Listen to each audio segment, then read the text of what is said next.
বিশ্ববিদ্যালয় এই দেশের সর্বোচ্চ বিদ্যাপীঠ, জ্ঞান, রাজনীতি আর প্রতিবাদের প্রতীক। কিন্তু এই ক্যাম্পাসে কি নীরবে চলছে চাঁদাবাজির রাজনীতি? আজ আমরা জানব তথ্য ফাঁসের অভিযোগ এনে কিভাবে আগুনে পুড়িয়ে দেওয়া হলো একটি দোকান।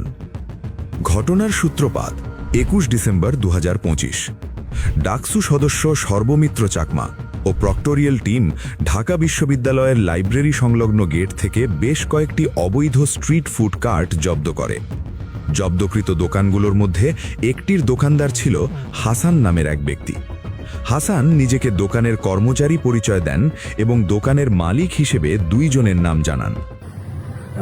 আজকে ফার্স্ট লাগাইছি না, আমি মনে করেন বন্ধ করে যাওয়ার পরে কথা হবে কেমনি কি কেমনে টাকাটা কত দিয়ে লাগবে না লাগবে। তখন যদি আমার দেখতেছি আমার প্রশ্ন করো তখন মনে আমি দোকান লাগাবো করছে আজকে লাগাই দেখো কে বলছে সাই আপনারা লাগাই ওই দুইজনে আসিল, দুইজন আপনি তারপর তো সাই দুজনে এখানেই ছিল। আপনি বলতো যে হ্যাংলা পাতলা। তারা হলেন বিজয় 71 হলের 2022-23 সেশনের শিক্ষার্থী ও হল ছাত্রদলের যুগ্ম আহ্বায়ক সৈয়দ হাসান সাদ এবং অন্যজন জহুরুল হক হলের 2022-23 সেশনের শিক্ষার্থী আবিদ আবদুল্লাহ। তিনি উমামার প্যানেল থেকে ডাকসু নির্বাচন করেন এবং ছাত্রদলের সাথে তার রয়েছে ঘনিষ্ঠ সম্পর্ক। এই দুইজনের সাথে যোগাযোগ করা হলে তারা দোকানটি নিজেদের বলে দাবি করেন। অল্প সময়ের মধ্যেই আবিদ আবদুল্লাহ ডাকসু কার্যালয়ে উপস্থিত হন বিষয়টির সমাধানের উদ্দেশ্যে। তবে এর মধ্যে দোকানদার হাসান ডাকসু প্রতিনিধির কাছে স্বীকার করেন সেদিনই তিনি আবিদ আবদুল্লাহ ও সৈয়দ হাসান সাদের আশ্রয়ে এই দোকানটি বসিয়েছেন। দোকান পুরোপুরি বসানো হলে লাভের টাকা হিসেব করে তাদের ভাগ দিতে হবে বলে জানান হাসান। হাসানের ভাই ইমরান এই দোকানসহ আরও কয়েকটি দোকানের মূল মালিক। ছাত্রদল নেতা সাদের আশ্রয়ে তিনি এসব দোকান বসান। আমার সাথে কত হয়েছে 4-5 দিন হেরা চালান টালান দিয়ে ব্যবসা করবো, হেরা ব্যবসাটা কইরা যদি দোকানটা ঠিক হয় তখন আমারে বুঝাই দিব, কারণ হেদের পক্ষে দোকান করা সম্ভব না। একটা লোক হেরা জীবনের দোকানে 2-3 ঘন্টা খাড়াই থাকার মতো লোক নেই, সেটা যেটা যার হেদের হচ্ছে পড়াশোনা, হেদের হচ্ছে ওইটা। এরা দোকানের ভিতরে একটা জায়গায় 3 ঘন্টা খাড়াই থাকে, জীবনও থাকবে না। হেরা চাইতেছে যে আপনার 4-5 দিন ধরেন 4-5 দিন হেরা করে কোন রকম দোকানটা গুজগাছ করে দিয়ে মানে যাতে আমরা না উঠাই, সবকিছু করার পরে লাগলে আমার যে তখন তো একটা যে কোনো কথা বইলেই দিব, মাগনা দিবে না, তখন তো 500-1000 তো নিবে। আমার 1 টাকা না, তখন তো নিবে। কিন্তু কত হচ্ছে এটা, কিন্তু এই ফার্স্ট টাইম আপনি যারাই জিজ্ঞান, আমি আমার জীবনে এই কাজটা কেন করছি জানেন? আমি আপনার খোলাখালি বলি, দোকান করে রুবেলের চাস্তো ভাই, দোকান আর একটা দোকান বসা দিয়েছি রুবেল রাব্বিরে দিয়া, সম্ভবত আমি যেটুকু শুনছি, আমি কোনদিন কেউ বলতে পরে। কিন্তু যখন একটা রাত্রে 15 মানুষ সামনে সবাই সামনে আমাকে অপমানি করছি, আমাকে আর কয়েকজন দিয়ে দোকান নিয়ে, আমি এখানে দৌড়াতো না, শোয়াতো না, আপনারা দুজন স্বাস্থ্য ছাড়তো ভাই, ঝামেলা কেন আমি গাড়ি গেলে শুনুন। পরে এই জিদ্দে হেরা যখন কইছে পরে আমি রাজি, আমি ঠিক আছে, আমার গাড়ির উপরে এসে লোক। অন্যদিকে রুবেল নামে আরেক দোকান মালিকের তত্ত্বাবধানে চলে বেশ কয়েকটি দোকান। প্রক্টোরিয়াল টিম ও ডাকসুর অনুসন্ধান সংক্রান্ত কাজে সর্বমিত্র চাকমা রুবেলের সাথে যোগাযোগ করেছিলেন। এর প্রেক্ষিতে সাদের আশ্রয়ে গড়ে ওঠা দোকানের মালিক ইমরান ছাত্রদল নেতা সাদ ও আবিদ আবদুল্লার কাছে রুবেলের নামে অভিযোগ করেন। ইমরান তাদেরকে বলেন রুবেলই ছাত্রদলের চাঁদাবাজির তথ্য ডাকসুকে দিয়েছে।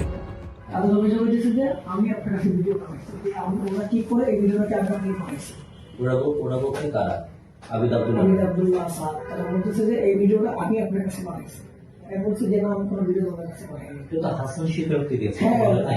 আপনার সাথে কালকে দেখা করছে ওরা?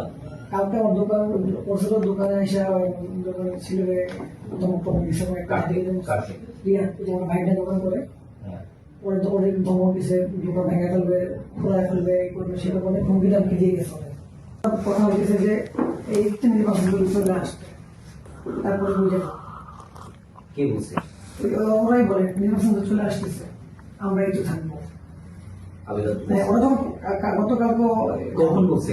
এখানে গতকালকে বলছে, আমার দোকান টাকা করছে, আমি তো সামনে যাই না। গতকালকে দোকান ওরা আটকাইছে। আর ইমরানের এই উস্কানিতে ক্ষুব্ধ হয়ে ছাত্রদল নেতা সাদ ও তার সঙ্গী আবিদ আবদুল্লাহ সহ তাদের ছেলেপেলেরা রুবেলের দোকানে হামলা করে।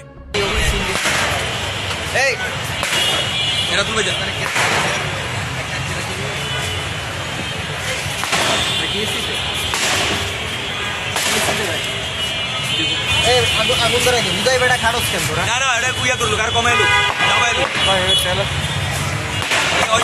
তেল দিয়ে তো ভিক্টোরিয়ার টিমের চাকরিটা তোরই দিব মানুষ মানুষ এই দাঁড়া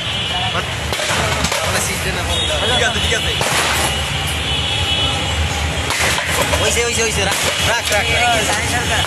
হ্যাঁ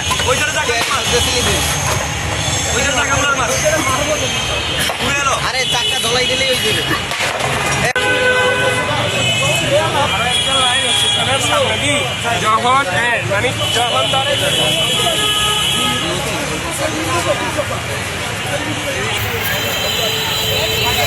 ঢাকা বিশ্ববিদ্যালয়ের টিএসসি এলাকায় রুবেলের দোকানে আগুনও দেওয়া হয়।